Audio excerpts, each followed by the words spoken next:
மண்ணுலக உயிர்களையெல்லாம் அன்பால் வசப்பட வைக்கும் மகாதேவராம் ஈசர். அந்த மண்ணுலக உயிர்களை படைக்கும் பிரம்மாவிற்கே சாபம் நீக்கிய புண்ணிய திருத்தலம். இயற்கையின் ஆதாரமாக விளங்கும் நவக்கோள்களும் வழிபட்டு அருள் பெற்ற ஒப்பற்ற திருத்தலம். சுந்தரமூர்த்தி நாயனருக்காக சிவபெருமான் நெல்மழை பொழிந்ததும் அதை எடுத்து வர பூதங்களை அனுப்பியதும் என அற்புதங்கள் பல நிகழ்ந்த சிவலோகமாக விளங்கும் திருத்தலம். தியாகேச பெருமானின் சப்தவிட ஸ்தலங்களின் அவனி விடங்கர் குடிக்கொண்டு அருளும் சிறப்பு வாய்ந்த திருத்தலம். ஏறக்குறைய 3ஆம் நூற்றாண்டிலேயே அமைக்கப்பட்ட மிக தொன்மை வாய்ந்த திருத்தலம். திருஞான சம்பந்தர், திருநாவுக்கரசர், சுந்தரர், பரணதேவ நாயனார் என எண்ணற்ற தொண்டர் பெருமக்களால் பாடல் பெற்ற திருத்தலம். நவகிரகங்களும் ஒரே நேர்கோட்டில் அமைந்துள்ள அபூர்வ திருத்தலம். இறைவன் வெண்மலர் மூர்த்தியாக புட்டிடம் கொண்ட அழகிய திருத்தலம். தருமை ஆதீனம் திரு கைலாய பரம்பரைக்கு உட்பட்ட திருத்தலம். இவ்வாறு எண்ணற்ற சிறப்பம்சங்களை கொண்டுள்ள வாழ்வில் ஒரு முறையேனும் தரிசிக்கவே பாக்கியம் செய்யும் அளவிற்கு அதி உயர்ந்த திருத்தலம் இதுவாகும். முற்காலத்தில் முப்போகமும் நெல் விளைச்சல், பசுமை ததும்பும் வயல்வெளிகள், வேதம் ஓதும் அந்தணர் துவங்கி வயிற்றை நிரப்பும் வேளாண் பெருமக்கள் வரை ஒன்றி வாழ்ந்த ஊர். திரும்பும் திசையெங்கும் பசுமை சூழ்ந்திருக்க, சேற்று வயல்களுக்குள் மீன்கள் துள்ளி விளையாட, அதை உணவாக கொள்ள கொக்குகள் பறந்து வர, நெல் வயல்களில் குவளை செடிகள் பூத்து குலுங்கிட, அதில் தேன் பருக வண்டுகள் ஓடி வர, இப்படி வண்டுகள் துவங்கி பறவைகள் மனிதர்கள் வரை அனைத்து உயிர்களும் பஞ்சமின்றி உணவு படியளந்த புண்ணிய பூமி திருக்கோளிலி. சோழ நாட்டின் காவிரி தென்கரை தலங்களில் இதுவும் ஒன்று. இத்திருத்தலம் கிபி 3ஆம் நூற்றாண்டிலேயே கட்டப்பட்டதாக தெரிகிறது. அந்நிய படையெடுப்புகளுக்கு ஆட்பட்டு பல்வேறு மாற்றங்களுக்கு ஆளான திருக்கோயில்களில் இதுவும் ஒன்று என்பது குறிப்பிடத்தக்கது. கல்வெட்டு செய்திகளை ஆராய்ந்து பார்க்கையில் முதலில் சோழர்களால் கட்டப்பட்டதாக தெரிகிறது. பின்னர் பாண்டியர்கள், விஜயநகர மன்னர்கள் மற்றும் நாயக்கர் ஆட்சி காலத்தில் விரிவாக்கப்பட்டது. இத்தலத்தில் மரகதலிங்கம் ஒன்றும் வழிபாடு செய்யப்பட்டு வருகிறது.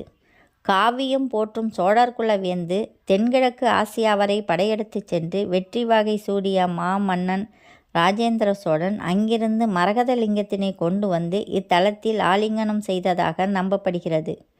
குலோத்துங்க சோழன், 2ஆம் ராஜராஜ சோழன், 3ஆம் ராஜராஜ சோழன், 3ஆம் ராஜேந்திர சோழன் மற்றும் ஜடாவர்மன் சுந்தரபாண்டியன் ஆகியோரின் ஆட்சி காலத்தை சேர்ந்த சுமார் 19 கல்வெட்டுகள் இக்கோயில்களில் காணப்படுகின்றன.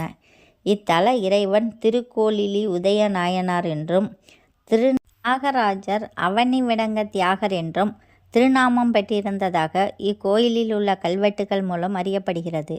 இன்றளவில் தர்மபுர ஆதீனத்தின் நிர்வாக கட்டுப்பாட்டில் உள்ள கோயில்களில் இதுவும் ஒன்றாகும். இன்றளவில் திருத்தலத்தின் திருப்பெயர் திருக்குவளை என்று வழங்கப்பட்டாலும் தேவார திருமுறைகளில் திருக்கோளிலி என்றே பதிவாகியுள்ளது. திருக்கோளிலி என்று பெயர் அமைந்ததற்கான காரணத்தை இங்கு திருக்கடை காப்பு பாடிய திருஞான சம்பந்தர் சுவாமிகள் தெளிவாக பதிவு செய்துள்ளார்.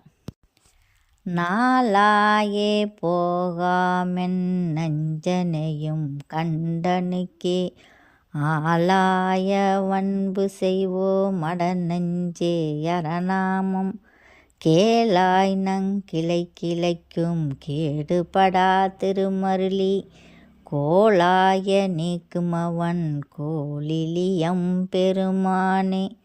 திருஞான சம்பந்தர் பாடியது. இப்பாடலில் குறிப்பிடப்படும் கோளாய நீக்குபவன் கோளிலியம் பெருமானே என்பதற்கு 2 விதமாக பொருள் சொல்லப்படுகிறது. நவ கிரகங்களும் தங்களது தோஷம் நீங்க இத்தலம் வந்து வழிபட்டதாக தல புராண குறிப்புகளில் உள்ளன. கொல் என்பதற்கு கிரகங்கள் என்றும், இலி என்பதற்கு இல்லாத என்றும் பொருளாகும். அதாவது கிரகங்களின் தோஷங்களை இல்லாமல் செய்த கோளிலியம் பெருமானே என்று ஞானசம்பந்தர் பாடியுள்ளதாக சிலர் கருதுகின்றனர். ஆன்மீக பெரியவர்கள் தத்துவார்த்தமாக விளக்கம் சொல்வார்கள். நாம் மனதில் தோன்றும் சில விஷயங்கள் நாம் இறைவனை அடைவதற்கு தடையாக இருந்து நம்மையே மாற்றுகிறது. அவற்றை உயிரின் 6 உட்பகைகள் என்றும் சொல்வார்கள். அவைதான் காமம், குரோதம், மோகம், உலோபம், மதம், மாச்சரியம் எனப்படும் 6 குணங்கள். கோள் என்றால் மாறுபாடு என்ற ஒரு பொருள் உண்டு.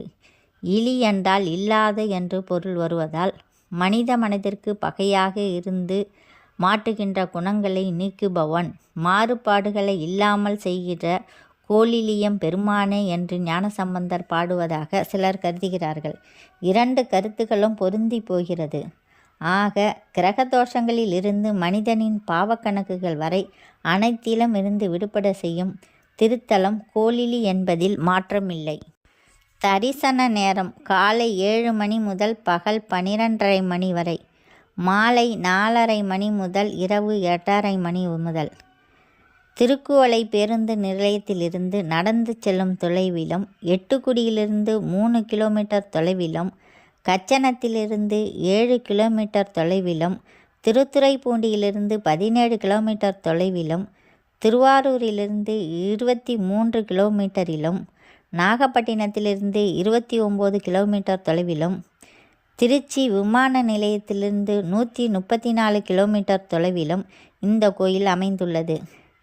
திருவாரூர் திருத்துறைப்பூண்டி பாதையில் கச்சனத்திலிருந்து சுமார் 7 கிலோமீட்டர் தொலைவில் இந்த கோயில் அமைந்துள்ளது.